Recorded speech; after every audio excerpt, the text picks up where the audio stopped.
Hi friends, కథామృత లహరికి సుస్వాగతం. ఈరోజు మంచు తెరలు థర్డ్ పార్ట్ చెప్పబోతున్నాను. దయచేసి స్కిప్ చేయకుండా కథ మొత్తం విని లైక్ కొట్టి కామెంట్ పెట్టి సబ్స్క్రైబ్ చేసుకోండి ప్లీజ్. ఇక కథలోకి వచ్చేస్తున్నాను. సుజాత బొంగమూతి పెట్టి, ఏంటి మీ కళ్ళకు నేను ప్రతి వాళ్ళతో కొట్లాట్లు పెట్టుకునే దానిలా కనిపిస్తున్నానా? చిరుకోపం నటించింది.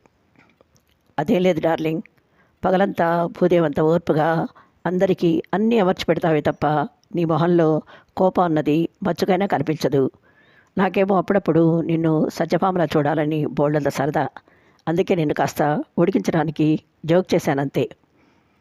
మధు అమాయకంగా మొహం పెట్టి భార్యను సముదాయించాడు. మీరు జోక్ చేసినా నిజంగా అన్నా అలాంటివి మా ఇంట వంట లేదు. కాబట్టి బుద్ధిగా చదువుకుని స్కూల్ టాపర్గా వచ్చాను. ఆ రోజు మా ఫ్రెండ్స్ టీచర్సు నా కంగ్రాట్స్ చెప్తుంటే అనసూయ మాత్రం నన్ను మింగేజ్లా చూస్తూ నిలబడింది. అంతే. ఆ తర్వాత నాన్నగారికి విజయవాడ ట్రాన్స్ఫర్ అయింది. నేను అక్కడే కాలేజీలో జాయిన్ అయ్యాను. ఇంకా తను నేను ఎప్పుడు కలవలేదు.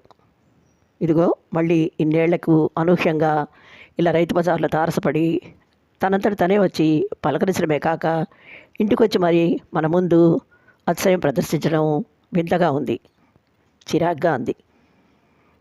ఇందులో అంతగా ఆశ్చర్యపడాల్సిందేముంది? లక్కీగా బాగా డబ్బున్న భర్త దొరికాడేమో. అందుకే ఇప్పుడు తను నీకన్నా అన్ని విధాల ఆధిక్యతలో ఉన్నట్లు తెలిసేలా కొంచెం ఓవర్ యాక్షన్ చేసింది. దీన్నే ఎగో సాటిస్ఫాక్షన్ అంటారు. అయినా ఇలాంటివన్నీ మీ ఆడవాళ్ళ కామనే కదా అంటూ నవ్వేశాడు మధు. సుజాత కోపంగా చూసింది. తన్ని అందరితో కంపేర్ చేయకండి. ఆడవాళ్ళంతా అనసూయలా ఉండరు. ఆ మాటకొస్తే మీ మగవాళ్లలోనూ ఆ టైప్ వాళ్ళు చాలామంది ఉంటారు. భార్య కోపంలో ఉక్రోషం చూసి మధు నవ్వటం ఆపి, ఓకే ఓకే కూల్ డౌన్. అది సరే, నీకు తమాషా విషయం చెప్పనా? మన పెళ్ళికి సరిగ్గా 2 నెలల ముందు మా నాన్నగారు అనసూయ ఫోటో చూపించి, మధు ఈ పిల్ల నా ఫ్రెండ్ రామారావు అన్న కూతురు. పాపం వాళ్ళది చాలా పేద కుటుంబంట. మనం కట్నం తీసుకోకూడదని డిసైడ్ అయ్యామని తెలిసి వాడు తన అన్నకు 4 ఆడపిల్లలేనని ఎదిగొచ్చిన పెద్ద కూతురు పెళ్ళి చేసే స్తోమత లేక చాలా టెన్షన్ పడిపోతున్నాడని ఆ పిల్లను మీ మధుమూర్తికి చేసుకుంటే వాడికి కొంత భారం తగ్గించిన వాళ్ళు అవుతారని నా వెంట పడుతుంటే కాదనలేక ఆ అమ్మాయి ఫోటో జాతకం ఇవ్వమన్నాను. మర్నాడే ఆ పిల్ల తండ్రి ఆగమేఘాల మీద ఇంటికొచ్చి జాతకాలు బాగా కుదిరాయి, మంచి రోజు చూసి పెళ్లి శుభులకు రమ్మని పాపం కాళ్ళ వేళ్ళ పడి ప్రాధేయపడ్డాడు. మంచి సాంప్రదాయ కుటుంబం. పెట్టుపోతలకు మనం ఆశపడేవాళ్ళం కాదు కాబట్టి వాళ్ళ భోగభాగ్యాలతో మనకు పని లేదు. ఫోటో చూసి నీ అభిప్రాయం చెప్పు, నచ్చిందంటే వెళ్ళి చూసేద్దాం అన్నారు.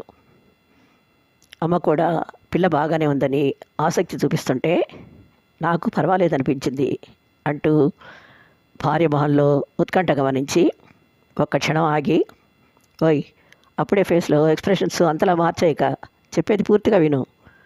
ఫోటో అయితే బాగానే ఉంది, కానీ నేను ఆల్రెడీ నా మనసు అనే క్యాన్వాస్ మీద బాపు లెవెల్లో కాబోయే శ్రీమతి బొమ్మ గీసేసుకున్నాను. అందుకే నాకు ఇష్టం లేదని చెప్పేశాను. వాళ్ళు నన్నేం బలవంత పెట్టలేదు. కానీ పాపం కూతురు చూడడానికి వస్తామని గంపెడాస పెట్టుకున్న తల్లిదండ్రులకు ఈ విషయం ఎలా చెప్పాలా అని మదనపడుతుండగా కాగల కార్యం గంధర్వులే తీర్చినట్లు ఆయనే ఫోన్ చేసి, సారీ సార్, మా అమ్మాయి ఇప్పుడే పెళ్లి చేసుకొని అంటుంది. బంగారం లాంటి సంబంధం జారు విడుచుకోవద్దని నేను మా ఆవిడ ఎంత నచ్చ చెప్పినా వినడం లేదు. తమరు అన్యత భావించకండి అని చెప్పేసరికి అమ్మా నాన్న తేలిక ఊపిరి పీల్చుకున్నారు. చూడకుండానే నో చెప్పినందుకు ఆ పిల్ల బాధపడుతుందేమోనని కొంచెం గిల్టీగా ఫీల్ అవుతున్న నాకు అశుభవార్త వినగానే నెత్తిన పాలు పోసినట్లే అనిపించింది. ఆ తర్వాత ఆమెకు గొంతెమ్మ కోరికలున్నాయని, అందుకే తల్లిదండ్రులు ఎంత మొత్తుకున్నా కాదని మొండికేసిందని అమ్మా నాన్న చెప్పుకోవడం విని ఆకాశానికి నిత్యం లేసే ఆ టైప్ ఆడపిల్లను ముందే వద్దనుకున్న నా 6th సెన్స్ను నేనే అభినందించుకున్నాను. మరో నెలకల్లా ఈ పేద క్లర్కుని ఒక అందాల అప్సరస కరుణించింది. గృహలక్ష్మి అడుగుపెట్టిన వేళా విశేషమేమో వెంటనే ప్రమోషన్ వచ్చి మేనేజర్ని అయ్యాను. అది విషయం నవ్వుతూ చెప్పాడు. సుజాత కోరగా చూస్తూ, నన్ను చేసుకొని మేనేజరే కదా అయ్యారు, ఆవిడ చేసుకుంటే గొప్ప కోటీశ్వరుడు అయ్యేవాళ్ళేమో. పాపం మీ బ్యాడ్ లక్ ఎగతాళిగా అంది. భార్య మాటలకు నవ్వుతున్న మధుమోహం సీరియస్గా మారిపోయింది. నాకు అలాంటి వెర్రిమొరి ఆశయం లేవు సుజా. బ్రతకడానికి మంచి జాబ్ ఉంది, అందం అణకువ ఉన్న భార్య, రత్నాలు లాంటి పిల్లలు, నన్నే ప్రాణంగా భావించే అమ్మ. జీవితం పూల పడవలా హాయిగా సాగిపోవడానికి ఇంతకంటే ఏం కావాలి? సుజాత నవ్వుతూ తలూపింది. నిజమేనండి, సంతృప్తి మించిన సంపద లేదు. కానీ ఆ అనసూయ అంటూ ఏదో చెప్పబోయింది. కానీ మధు, ఇక చాలేపోయి, ఇప్పటికే దారిన పోయే దానమ్మను గురించి అనవసరమైన డిస్కషన్ పెట్టి సగం టైం వేస్ట్ చేసుకున్నాం. రాత్రివేళ మొగుడు పెళ్ళాల మధ్య గాలి కూడా చొరబడకూడదని మన ఫస్ట్ నైట్ రోజు మా తాతగారు చెప్పారు అంటూ మరి మాట్లాడే అవకాశం ఇవ్వకుండా భార్యను దగ్గరికి తీసుకుంటుండగా ఇంతలో ఫోన్ రింగ్ అయింది. అతడు మొహం చిట్లించి, ఈ టైంలో ఎవరబ్బా అనుకుంటూ లిఫ్ట్ చేశాడు. హలో, నేనండి, అనూని. రేపు మార్నింగ్ బ్యాంక్ వస్తాను. మీకు ఎన్ని పనులున్నా సరే అవన్నీ పక్కన పెట్టి నా పని చేసి పెట్టాలి. చేస్తారు కదూ?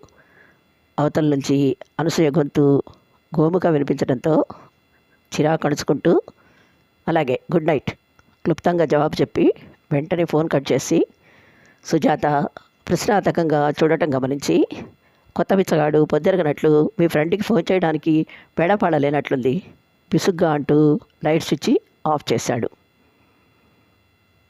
ఈ ఎపిసోడు ఇంతటితో ముగిస్తున్నాను.